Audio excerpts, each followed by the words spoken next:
1 Samuel chapter 14. Now it came to pass upon a day that Jonathan the son of Saul said unto the young man that bare his armor, Come, and let us go over to the Philistines' garrison that is on the other side. But he told not his father. And Saul tarried in the uttermost part of Gibeah under a pomegranate tree which is in Migron. And the people that were with him were about 600 men.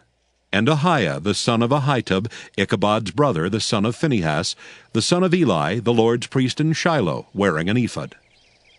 And the people knew not that Jonathan was gone. And between the passages by which Jonathan sought to go over unto the Philistines' garrison, there was a sharp rock on the one side, and a sharp rock on the other side. And the name of one was Bozez, and the name of the other Seneh. The forefront of the one was situate northward over against Michmash, and the other southward over against Gibeah. And Jonathan said to the young man that bare his armor, Come, and let us go over unto the garrison of these uncircumcised.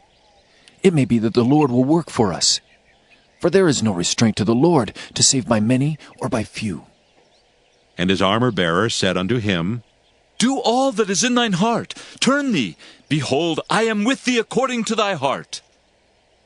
Then said Jonathan, Behold, we will pass over unto these men, and we will discover ourselves unto them.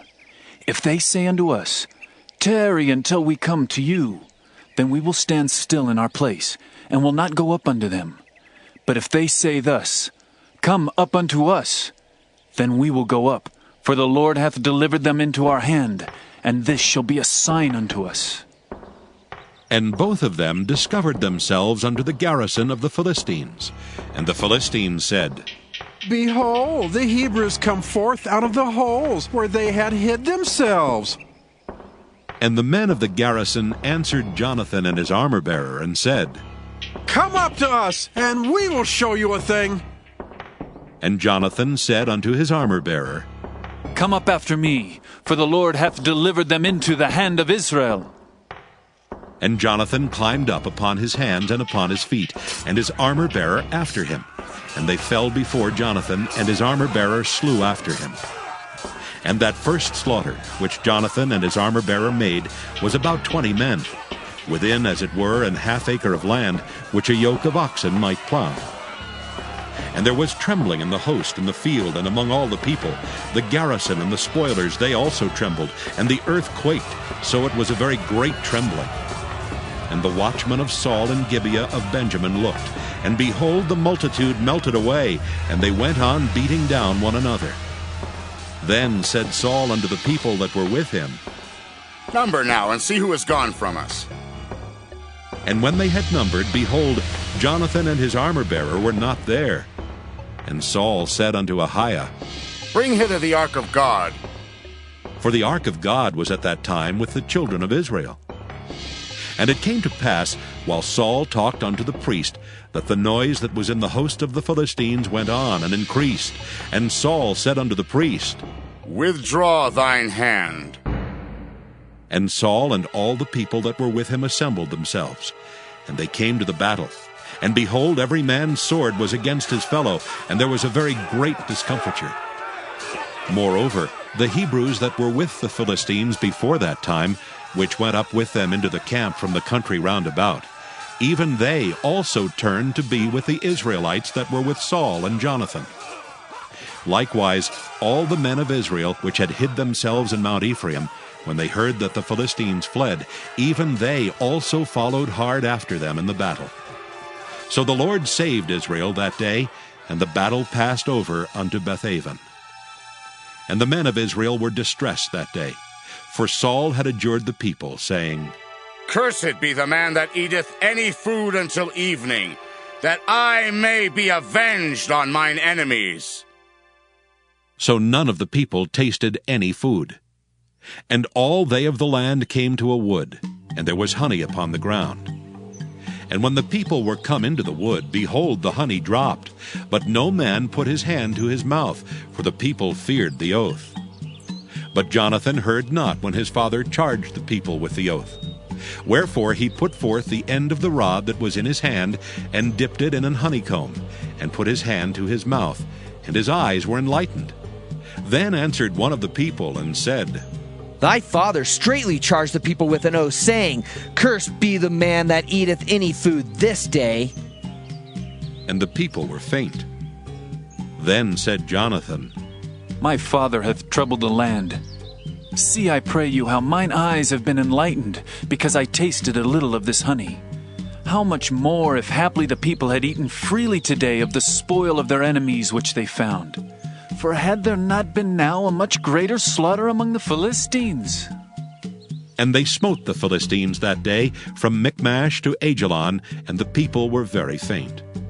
And the people flew upon the spoil, and took sheep and oxen and calves, and slew them on the ground, and the people did eat them with the blood.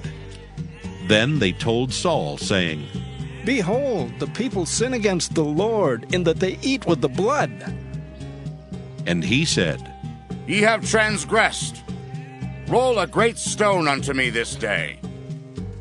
And Saul said, Disperse yourselves among the people, and say unto them, Bring me hither every man his ox, and every man his sheep, and slay them here, and eat, and sin not against the Lord in eating with the blood. And all the people brought every man his ox with him that night, and slew them there. And Saul built an altar unto the Lord. The same was the first altar that he built unto the Lord. And Saul said, Let us go down after the Philistines by night, and spoil them until the morning light, and let us not leave a man of them. And they said, Do whatsoever seemeth good unto thee. Then said the priest, Let us draw near hither unto God. And Saul asked counsel of God. Shall I go down after the Philistines? Wilt thou deliver them into the hand of Israel? But he answered him not that day. And Saul said, Draw ye near hither, all the chief of the people, and know and see wherein this sin hath been this day. For as the Lord liveth, which saveth Israel, though it be in Jonathan my son, he shall surely die. But there was not a man among all the people that answered him. Then said he unto all Israel, Be ye on one side, and I and Jonathan my son will be on the other side. And the people said unto Saul, Do what seemeth good unto thee. Therefore Saul said unto the Lord God of Israel, Give a perfect lot. And Saul and Jonathan were taken, but the people escaped. And Saul said, Cast lots between me and Jonathan my son. And Jonathan was taken. Then Saul said to Jonathan, Tell me what thou hast done. And Jonathan told him and said, I did but taste a little honey with the end of the rod that was in mine hand, and lo, I must die. And Saul answered, God do so, and more also, for thou shalt surely die, Jonathan. And the people said unto Saul, Shall Jonathan die, who hath wrought this great salvation in Israel? God forbid! As the Lord liveth, there shall not one hair of his head fall to the ground, for he hath wrought with God this day. So the people rescued Jonathan, that he died not. Then Saul went up from following the Philistines, and the Philistines went to their own place. So Saul took the kingdom over Israel, and fought against all his enemies on every side, against Moab, and against the children of Ammon, and against Edom, and against the kings of Zobah, and against the Philistines. And whithersoever he turned himself, he vexed them. And he gathered an host, and smote the Amalekites, and delivered Israel out of the hands of them that spoiled them. Now the sons of Saul were Jonathan, and Ishuai, and Malchishua. And the names of his 2 daughters were these, the name of the firstborn, Merab, and the name of the younger, Michal. And the name of Saul's wife was Ahinoam, the daughter of Ahimaaz. And the name of the captain of his host was Abner, the son of Ner, Saul's uncle. And Kish was the father of Saul, and Ner the father of Abner was the son of Abiel. And there was sore war against the Philistines all the days of Saul. And when Saul saw any strong man or any valiant man, he took him unto him.